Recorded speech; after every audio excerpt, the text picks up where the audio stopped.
قرآن پاک نے کہا یہودیوں پہ اللہ نے ذلت مسلط کر دی ہے، یہ ذلیل ہے، ان کا کوئی دیش نہیں، یہ جہاں انہوں نے قبضہ کیا ہوا نا فلسطین میں، یہ قبضے کی جگہ ہے اور ایک مٹھی بھر ملک ہے، شاید 60-70 لاکھ آبادی ہو اسرائیل کی۔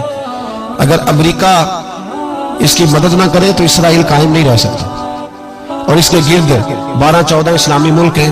بیت المقدس مسجد اقصیٰ معمولی جگہ نہیں، حضور نے فرمایا 3 سفر کرو تو سمجھنا ہم عبادت کر رہے ہیں۔ کون کون سے؟ فرمایا اگر بیت اللہ جاؤ تو عبادت سمجھ کے جانا، مسجد نبوی کی طرف جاؤ تو عبادت ہے، اور مسجد اقصیٰ کی طرف جاؤ تو یہ بھی عبادت ہے۔ اور فرمایا مسجد اقصیٰ میں جس نے ایک نماز پڑھی اسے 25,000 نمازوں کا ثواب ملے گا۔ اور میرے رسول پاک نے یہ وہ مسجد ہے جس کے ساتھ معراج شریف جڑا ہوا ہے۔ قرآن پاک نے کہا کہ اس مسجد میں سبحان اللہ اسریٰ بعبدہ لیلا من المسجد الحرام الی المسجد الاقصیٰ۔ مسلمانوں، قرآن کہتا ہے کہ تمہارے معراج کی شان رسول پاک کی مسجد اقصیٰ سے جڑی ہے۔ جس محبوب کو رب معراج کرائے تو مسجد اقصیٰ میں لا کے کرائے۔ وہ جگہ معمولی جگہ ہے، وہ معمولی جگہ ہے مسجد اقصیٰ۔ نبی پاک نے وہاں نبیوں کی امامت کرائی، 17 مہینے اس مسجد کی طرف منہ کر کے تیرے اور میرے رسول نے نمازیں پڑھی۔ چھوٹی جگہ ہے، اور پوری دنیا کا مسلمان اسے چاہیے شرم سے گڑ جائے۔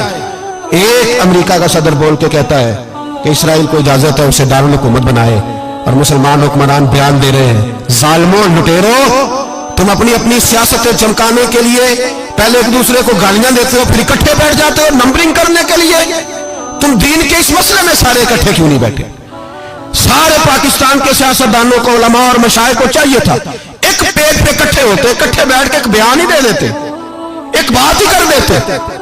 پھر میرا سلوٹ ہے ترکی کے صدر کو، پھر میرا سلوٹ ہے ترکی کے صدر کو۔ عجیب بات ہے نا کہ اس کے پاس ایٹمی طاقت آپ سے کمزور ہے، آپ کی تگڑی ہے۔